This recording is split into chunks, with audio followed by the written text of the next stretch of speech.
third grade student from Cleveland, Ohio, and I'm living in Hanoi, Vietnam. Hi, my name is Anna Goldberg, and I'm now a senior at Laurel School, living in Cleveland, Ohio. Let me give you some context. In 2012, my dad won a Fulbright scholarship to teach at a university in Hanoi, and my whole family moved there with him. I was in third grade. For a school project, I made a short video focusing on a young woman named Hiep who sold chicken in my neighborhood. Okay, this is Miss Hiep. She's 23, and she's our local chicken lady. One chicken here is 100,000 Vietnamese dong, or $5. Fast forward to high school. As I was studying entrepreneurship for a Capstone project 2 years ago, I thought about Miss Hiep. I wondered, was she still there almost 10 years later? I asked a friend in Vietnam to see if Hiep was still selling chicken in my old neighborhood. I gave her the address, and a few weeks later, she sent me a selfie of herself with Hiep, who was indeed still selling chickens in the same stall. I was amazed.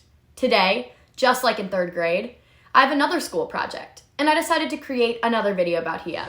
Today, I will be helping answering the question, how and where do you buy chicken in Hanoi, Vietnam? This time, though, I will be answering the question, how does a female entrepreneur selling chicken look to grow her business in a challenging environment? As I thought about Miss Hiep and studied entrepreneurship, I realized I wasn't the only one who was noticing female poultry entrepreneurs. In 2016, the Bill and Melinda Gates Foundation announced support for chicken entrepreneurship. I spoke on the phone with Vicki Wild, the Senior Program Officer of Agricultural Development and Women's Economic Empowerment at the Gates Foundation. She shared with me about the Gates Foundation Chicken Project, which she manages. At that point, I realized I had more questions for Hiep than the simple ones I asked her back in 2012. Last summer, I planned a trip to Vietnam to meet Miss Hiep and research for my project, but the pandemic prevented me from traveling. So, my Vietnamese friend, Thao Ta Huang, interviewed Miss Hiep for me. Chị đã bán hàng ở đây được lâu chưa? Chị bán được 10 năm hay là chị tự nuôi ạ? Chị mua từ trang trại. Ở đấy thì nó cách nơi xa, xa đây mà thành phố bắt vào kiểu như là dùng 3 lần một tháng bắt đầu xong mình đi này mình chỉ tính lại rồi mình I found Miss Hiep's determination and work ethic inspiring. Like many entrepreneurs around the world, she suffered financial losses due to COVID. This got me wondering, how does an entrepreneur like her, who wants to grow her business, find outside support? I turned to experts for answers. One solution that many emphasized was getting a loan, and the challenges that women face trying to get them. I spoke with Richard Fritz, the managing director at the World Poultry Foundation, and Hannah Guidanet, the senior director of nutrition programs at Tanager. Both of these organizations having received grants from the Gates Foundation to support female poultry entrepreneurs. In some parts of the countries we work in, women are not allowed to own property, nor can they get a loan.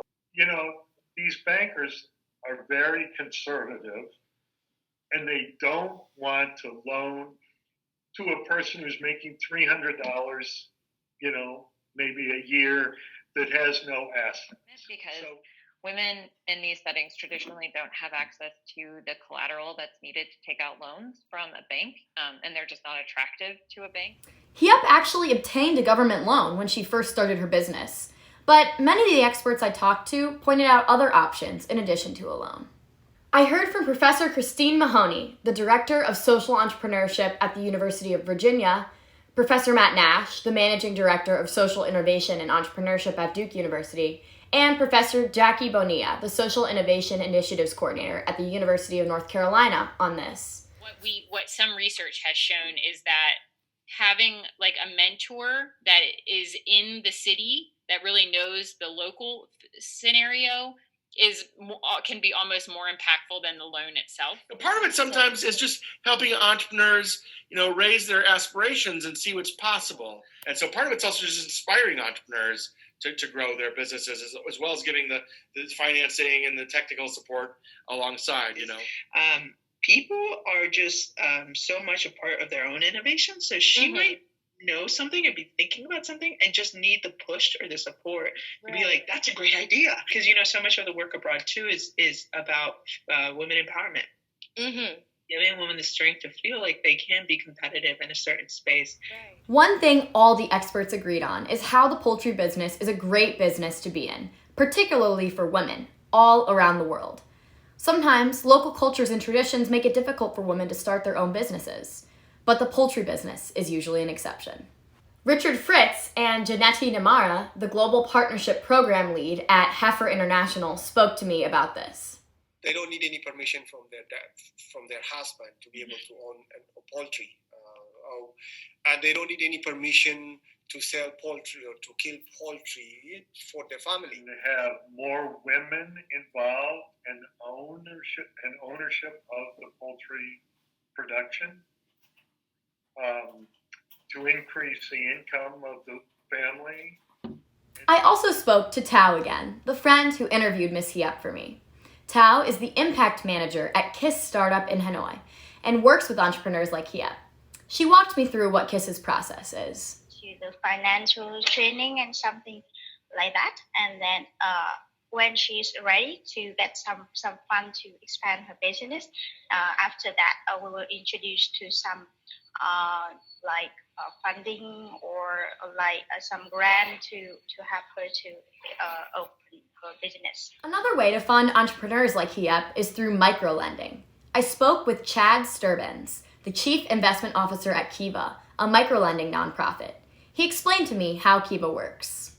A unique way for individuals to fund and connect with small businesses and people who need financing all around the world. Mr. Sturbins happened to have also lived in Vietnam and was able to give me some insight on challenges entrepreneurs face there. I'd say one reason it's hard in Vietnam is that there are not a lot of there's not a lot of diversity in the financial sector, especially serving lower income or small revenue businesses. However, nonprofits like Kiva make it possible for anyone to loan to low-income entrepreneurs like Hiep around the world who may not be able to get a loan otherwise. As part of my project, I decided to fund a Vietnamese chicken producer through Kiva named Chu Yen. She lives in the countryside of Vietnam and raises chickens and ducks, similar to the supplier that Miss Hiep buys her chickens from. I contributed $25 to her $1,300 goal.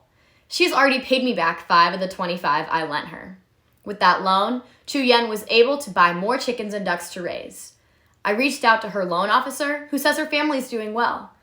Chu Yen was able to pay for school fees and books for her kids with the profits from her business. When I finally do make it back to Hanoi, I'm excited to see how the same woman who inspired me back in 3rd grade has grown her business.